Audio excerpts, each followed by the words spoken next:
9 साल की फातिमा ने जैसे ही पेजर उठा के अपने फादर के हाथ में रखा, वह वहीं ब्लास्ट हो गया। लैपटॉप, मोबाइल, आईपैड, माउस सबकी बैटरी निकाल के लोगों को भागना पड़ा और लेनॉन एयरपोर्ट पर हल्ला स्टार्ट हो गया। हिजबुल्लाह के लीडर का पहला मैसेज जैसे ही उस पेजर पे आया, उसके बाद और फिर ब्लास्ट। सीएनए की रिपोर्ट आई कि यूएस को तो पहले से ही पता था इजराइल के ब्लास्ट के बारे में। यह सारा का सारा करा धारा इजराइल की ये 200 इंटेलिजेंस यूनिट का है। लेकिन वायनाड पुलिस तब हरकत में आई जब केरला के रिंसन होजे का नाम निकल के आया कि इनकी कंपनी ने पेजर ब्लास्ट में 1.6 मिलियन यूरो इन्होंने डॉक के अंदर बम प्लांट कर हिजबुल्लाह के कैंप में भेज दिया, ताकि पूरा का पूरा कैंप जो है वो यह इजरायली एजेंट कहीं और नहीं है, ये आपके हाथ में है। आपके mobile phone he Israeli agent assault strike you. Hezbollah जो साउथ लेबनान में बैठ के अटैक कर रहा था, इसने अपने लिए वहां पे 4 लेयर सिक्योरिटी बना रखी थी। पहला लेयर जो इन्होंने बनाया था वो टैक्टिकल डिफेंस का बनाया था। दूसरी लेयर में रॉकेट और मिसाइल्स थीं। तीसरी लेयर में कमांड एंड कंट्रोल और फोर्थ लेयर में मेन जो लीडर थे जो इस पूरे ऑपरेशन को चला रहे थे वो रहते थे। तो इजराइल जो था इसी लड़ाई के बीच में क्या करने लगा था कि उसने अपने पेगासस सॉफ्ट का यूज करके, वैसे तो बहुत सारे सॉफ्टवेयर हैं इनके पास, लेकिन पेगासस फेमस है, तो इसने अपने पेगासस सॉफ्टवेयर का यूज करके हिजबुल्लाह के जो लीडर थे, जो फोन यूज करते थे, उनको हैक करके उनकी लोकेशन और स्ट्रेटजी वगैरह जो बनाते थे वो सब पता कर लेते थे, जिसका बहुत बड़ा एडवांटेज होता था इजराइल को। इजराइल ने हिजबुल्लाह के कई सारे ऐसे लीडर्स थे जिनके मोबाइल अपने सॉफ्टवेयर से हैक करके उनकी लोकेशन ट्रैक करी, गाइडेड मिसाइल्स यूज करके उनके ऊपर अटैक किया और उनको मार दिया। तो ऐसे करके कई सारे हिजबुल्लाह के लीडर थे जिनको इजराइल ने मारा। और हिजबुल्लाह किस स्ट्रेटजी के साथ अटैक करेगा उसके बारे में भी इजराइल को पहले से पता रहता था। इनफैक्ट जो लीडर्स वॉर जोनन में भी नहीं थे, दूर लेबनान में या सीरिया में बैठ के प्लानिंग वगैरह करते थे, उनके ऊपर भी मिसाइल्स गिरने लगी थीं। और सबसे बड़ी दिक्कत हिजबुल्लाह के लिए तब शुरू हुई जब नवंबर 2023 में इजराइल ने हसन मोहम्मद इब्राहिम अली रफ और अली हसन इनकी लोकेशन पता करके इनको गाइडेड मिसाइल्स के थ्रू मार गिराया।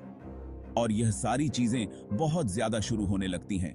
और फिर इसके बाद ईयर शुरू होता है 2024, और ये नया साल आते आते हिजबुल्लाह के लोगों को ये चीज रियलाइज होने लगी थी कि इनकी प्लानिंग वगैरह इजराइल के जो लोग हैं उनको पहले से ही पता रहती है। और इन सब चीजों के पीछे जो मोबाइल है वो सबसे बड़ा रीजन है, क्योंकि उस टाइम पे ऐसा भी हो रहा था कि कई हिजबुल्लाह के कमांडर ऐसे थे उनके ऊपर, तब मिसाइल्स गिरी जब उन्होंने तुरंत मोबाइल यूज किया था। तो इसके बाद ये लोग ट्राई तो करते थे कि कम से कम मोबाइल यूज करें, इनफैक्ट ऑपरेशंस में भी जाएं तो मोबाइल ना लेकर जाएं। लेकिन उसके बाद भी इजराइल ये जो ट्रैकिंग कर रहा था, ये हिजबुल्लाह के लिए एक बहुत बड़ी सिरदर्द बन गई थी, क्योंकि मोबाइल का यूज करने पे इजरायली जो थे उनको सब पता चल जा रहा था, और ना यूज करने में आपस में कोऑर्डिनेट कैसे करें, कम्युनिकेशन कैसे करें, इसकी बहुत दिक्कत आ रही थी। तो ये लोग धीरे धीरे फोन छोड़ के छोटे छोटे एफर्ट्स डाल रहे थे, जैसे हैंड लेटर्स हो गए, पेजर्स वगैरह भी इन्होंने यूज करने शुरू किए थे, लेकिन बहुत लार्ज स्केल पे नहीं किए थे। बहुत ही कम लोग थे जो पेजर का यूज करके अपना काम चला रहे थे और कम्युनिकेट कर रहे थे। अब इसके बाद महीना शुरू होता है फरवरी 2024, और हिजबुल्लाह का जो लीडर है हसन नरला, यह टीवी पर आके सारे हिजबुल्लाह के लोगों को एक मैसेज भेजता है। इस मैसेज में आके कहता है कि आप पूछते हो ना कि इजरायली एजेंट कहां पर है, मैं आपको बताता हूं कि एजेंट फोन है जो आपके हाथ में है, आपकी वाइफ के हाथ में, आपके बच्चों के हाथ में। इस पूरी वीडियो का जो लिंक है वो डिस्क्रिप्शन में मिल जाएगा आपको। तो ये जो मैसेज आता है हिजबुल्लाह के लीडर की तरफ से, तो इसके बाद हिजबुल्लाह के जो भी मेंबर थे जो कभी कभी पेजर यूज करते थे और जरूरत पड़ने पे ही फोन का यूज करते थे, अब वो बहुत तेजी से फोन को पूरी तरीके से छोड़ के पेजर की तरफ शिफ्ट होने लगे। अभी इसी रिपोर्ट के बारे में हर जगह डिस्कशन चल रहा है। इन सब के लिंक्स भी आपको डिस्क्रिप्शन में मिल जाएंगे। ये शेल कंपनी बनाने के बाद इन्होंने वहां पे ये दिखाया था कि ये European institute of innovation and technology के इंफॉर्मेशन कोऑर्डिनेटर हैं, जो यूरोपियन कमीशन के लिए बल्गेरिया, क्रोएशिया, एस्टोनिया, हंगरी, माल्टा, लाविया जैसी कंपनीज में अपना बिजनेस करते हैं। अब ये सारी चीजें सेटअप करके इजराइल ने बिजनेस तो स्टार्ट कर दिया था, लेकिन इजराइल को पता था कि उनकी बनाई हुई जो शेल कंपनीज हैं वो कितना भी बड़ा बिजनेस कर लें, मल्टीपल कंट्रीज में अपने बिजनेस को दिखा दें, लेकिन हिजबुल्लाह जो है वो एक ऐसी कंपनी जो अननोन है, उसके पेजर्स को हाथ भी नहीं लगाएगा। तो इसी चीज से निपटने के लिए ये लोग ट्राई करते हैं गोल्ड अपोलो जो ताइवान के अंदर है उसके टच में आने के लिए, क्योंकि इनका मानना था कि गोल्ड अपोलो जो है वो हिजबुल्लाह का ट्रस्टेड है, वहां से पहले भी इन्होंने पेजर्स मंगाए हैं। तो इस चीज से निपटने के लिए ये लोग क्या करते हैं, ये बुडापेस्ट के बिजनेसमैन बन के पहुंचते हैं ताइवान और वहां जाके गोल्ड अपोलो जो कंपनी है उसके ऑफिस में मीटिंग फिक्स करते हैं।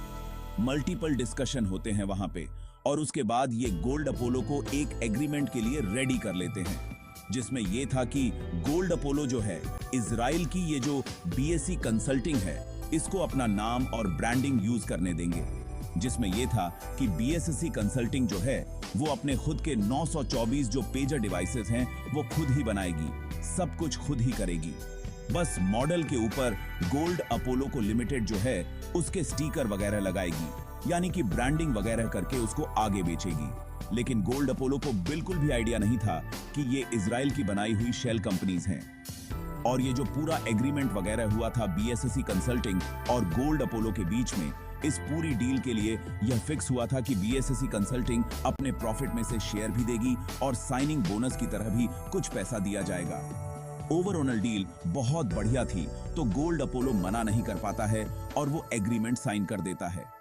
गोल्ड अपोलो को पता तो था नहीं कि उनके साथ हो क्या रहा है। उन्होंने सोचा बस नाम ही यूज करना है और जो कंपनी है वो भी 2022 की रजिस्टर्ड है। काफी टाइम हो गया तो वो एग्रीमेंट साइन कर देते हैं, लेकिन उनको बिल्कुल भी आइडिया नहीं था कि इसकी वजह से आगे अभी क्या क्या होने वाला है। अब जैसे ही गोल्ड अपोलो और बीएससी कंसल्ट का एग्रीमेंट साइन होता है, वैसे ही बीएससी कंसल्टिंग के जो पेजर थे अब वो बन गए गोल्ड अपोलो के पेजर, और यही चीज इजराइल चाहता था। और ये जो चीजें मैं बता रहा हूं ये प्रॉपर ऑफिशियल स्टेटमेंट में गोल्ड अपोलो ने बताया है कि इस एग्रीमेंट में बस हमारा इतना ही काम था कि हमने ब्रांडिंग दी थी, बाकी हमारा इससे कोई लेना देना नहीं है। मैन्युफैक्चरिंग वगैरह ये सारी की सारी बीएससी कंसल्टिंग कर रही थी। ये उसकी कॉपी है, आप पॉज करके पढ़ लेना। इसके बाद बीएससी कंसल्टिंग जो थी इसने पेजर बनाने स्टार्ट किए और अपने मल्टीपल जेन्युइन क्लाइंट जो थे उनको पेजर बना के सप्लाई करना स्टार्ट किया, लेकिन गई और वहीं पे ब्लास्ट हो गया और उसकी जान चली जाती है। तो इसको लेके बहुत ज्यादा लोग गुस्सा हुए। पूरे लेबनान के अंदर जो हॉस्पिटल थे वो भरना स्टार्ट हो गए। डॉक्टर्स की जो लीव थी वह सारी की सारी कैंसिल कर दी गई। लेबनान में लोग टीवी, लैपटॉप, फोन सब की बैटरी निकालने लगे, फेंकने लगे। इनफैक्ट एयरपोर्ट के अंदर भी केस शुरू हो गया कि कहीं प्लेन के अंदर ही बम ना फट जाए। एयरपोर्ट में भी लोग बैटरी वगैरह निकाल के फेंकने लगे अपने मोबाइल और पेजर्स की। हजारों लोग घायल हो गए और 40 से ज्यादा लोगों की जान चली गई। अब इसके नेक्स्ट डे यानी 18 सितंबर 2024 को क्या होता है, 4 लोग जो मर गए थे उनके जनाजे को लेकर लोग जा रहे थे। तो वहां पे आसपास वॉकी टॉकी थे, तो पता चला वॉकी टॉकी भी फटने स्टार्ट हो गए। थोड़ी देर बाद बेरूट के अंदर घर के ऊपर जो सोलर पैनल थे वो फटना स्टार्ट हो गए।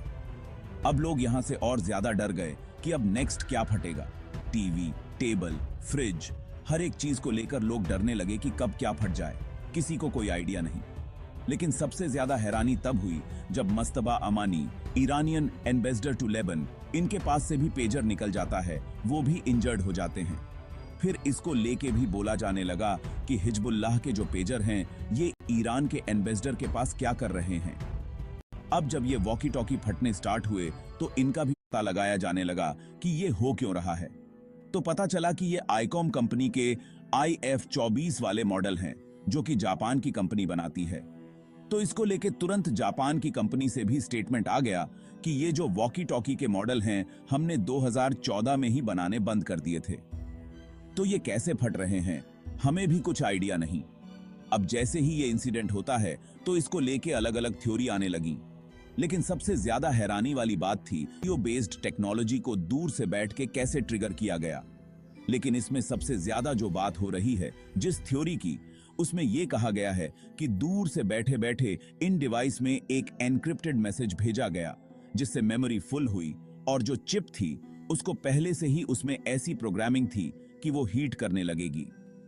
तो बैटरी हीट करने की वजह से एक्सप्लोसिव जो था वो ब्लास्ट होने शुरू हो गए।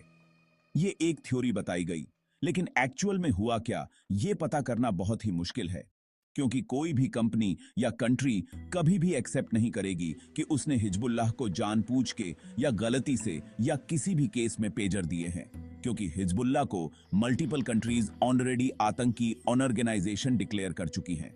तो वो जो कंट्री है और जो कंपनी है जो एक्सेप्ट करेगी, उसके लिए बहुत बड़ी दिक्कत हो जाएगी।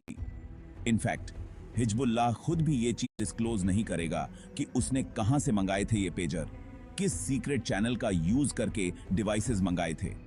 और रही बात इजराइल की, तो इस पेजर अटैक के बारे में इजराइल ने ऑफिशियल कुछ भी बोलने से मना कर दिया, बस एक इंडिकेशन दिया है। इजराइल के जो डिफेंस मिनिस्टर हैं गैलेंट, इन्होंने कहा है कि वॉर का एक नया पीरियड शुरू हो रहा है और हम उसी चीज को अडॉप्ट कर रहे हैं। लेकिन ये जो सारा कुछ चल रहा है, इससे एक चीज तो क्लियर हो गई है कि आने वाले टाइम में अब एक प्रॉपर वॉर होगी हिजबुल्लाह और इजराइल के बीच में। यहां तक कि यह भी इंडिकेशन दी है इजराइल ने कि वो अब नॉर्दर्न रीजन में इजरायली हों को अपने घर वापस लाने के लिए लेबनान के अंदर ग्राउंड इन्वेजन भी कर सकते हैं। तो एक्चुअल में होगा क्या, कुछ अगर इंपॉर्टेंट चीज होगी तो मैं दोबारा से उस पर वीडियो बना दूंगा। वीडियो पसंद आई हो तो आकाश रिफ्लेक्शन चैनल सब्सक्राइब कर लो। Thanks for watching.